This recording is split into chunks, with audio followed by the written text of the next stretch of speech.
will be 2 roundtables. Firstly, concerning sustainable mobility in the Caribbean, and then secondly, the hydrogen. So sustainable mobility in the Caribbean, it's an ecological and innovative method of transportation. So we'll be able to look at the various current topics to understand, and also to really emphasize innovation that's being undertaken, and also to look at what e-cars are. Let's give the floor to Raïssa Eustache, who is the project manager of TEC, but also an engineer in Renewable Engineers, who will be able to tell us about the strategy of the development of EV cars in Guadeloupe. So thank you, Kenny, very much.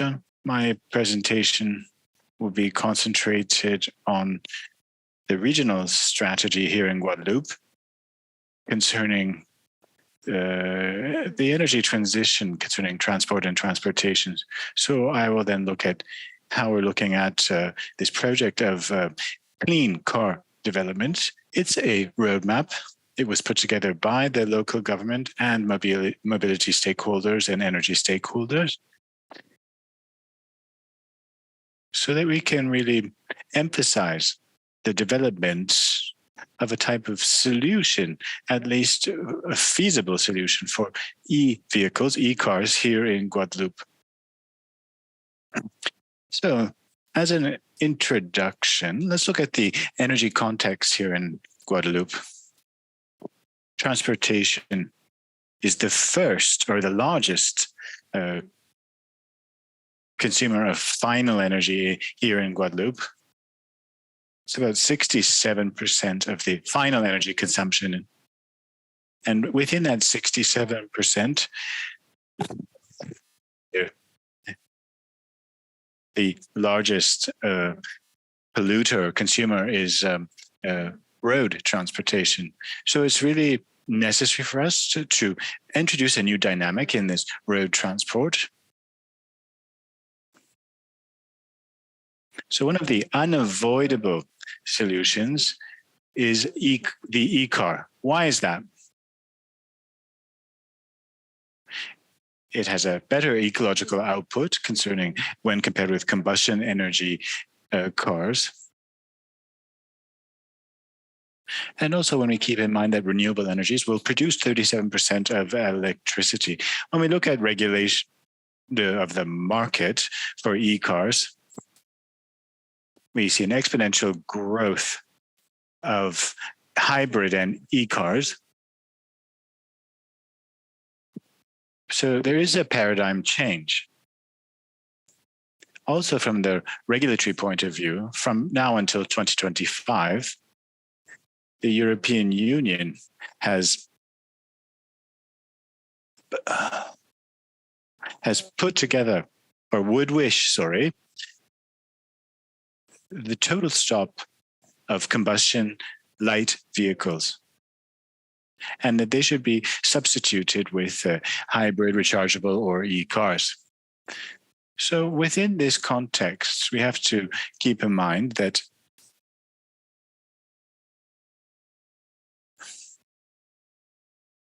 we have to look how we're going to do this transit or this transformation from combustion energy or combustion motor cars to e-cars. The first issue is an environmental one. We know that e-cars do create waste, and that is usually the battery, which has a lifespan between 8 and 10 years. So we hope to be able to recover these batteries in Guadeloupe so that we can reduce the environmental impact here in Guadeloupe. Second issue concerns jobs. There are about 7,000 jobs in the transportation sector, and this includes the maintenance sector, also mechanics and people working in petrol stations. So we have to think about a conversion for these people, a retraining. So it's important for us here to really make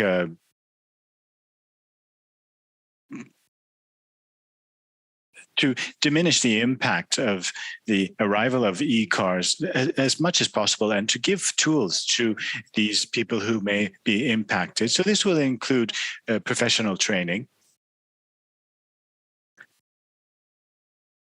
And this will lead to increasing capacity, especially when related to e-cars.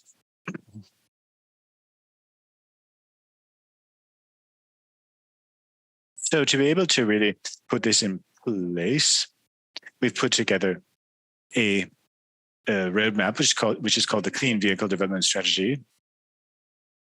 This roadmap will allow the various local stakeholders, governments, all those involved in energy transition to prepare as best as they can this transition within the transportation sector, and also to coordinate the rollout of e-cars and also the recharge stations here on the island.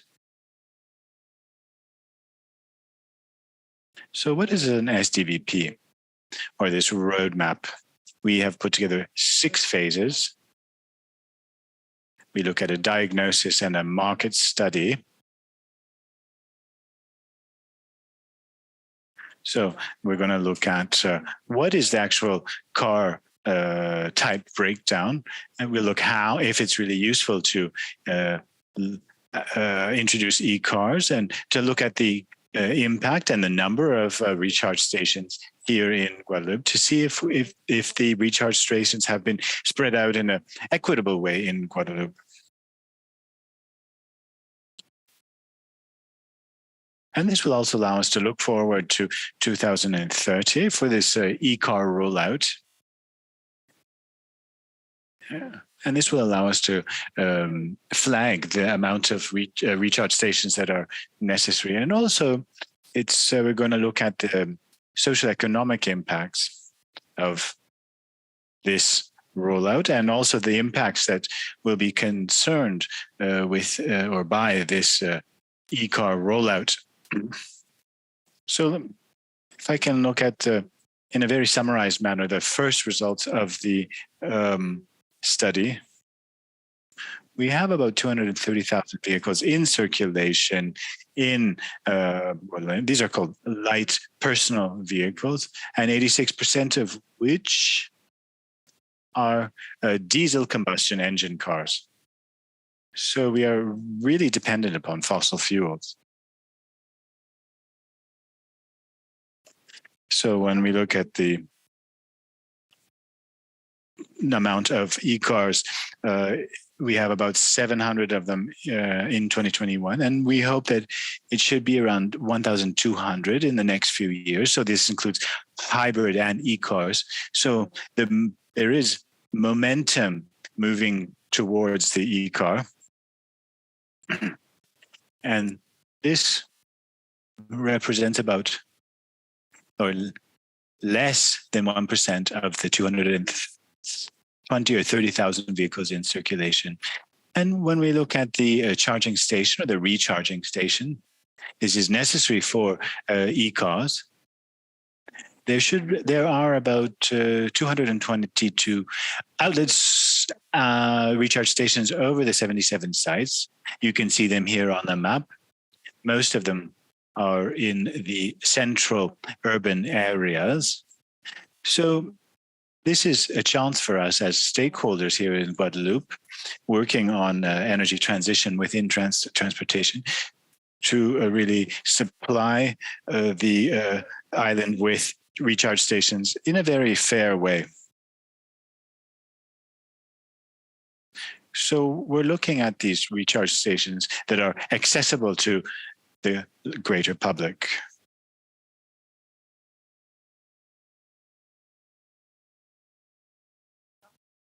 Based on this observation, we could also implement a projection scenario of EVs by 2030, which is the deadline of PPE, energy programming.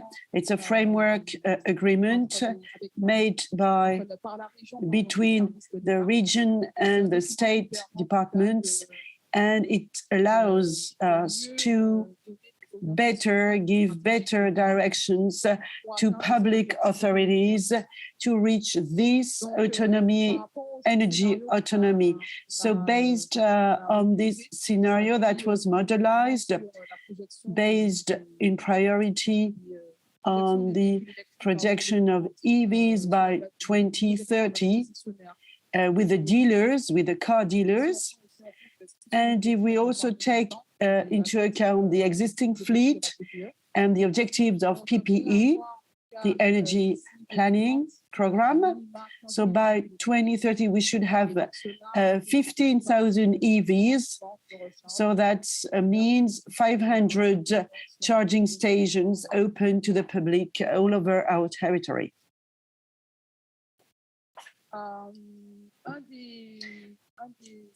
One of the flagship items of this study was to map in the future the charging stations based on the needs of the territory.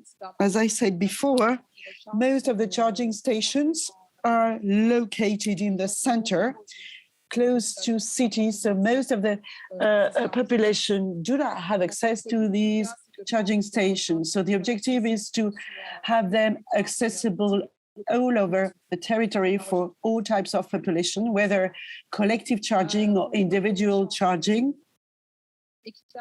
It has to be equitable both for EVs and chargeable hybrid vehicles.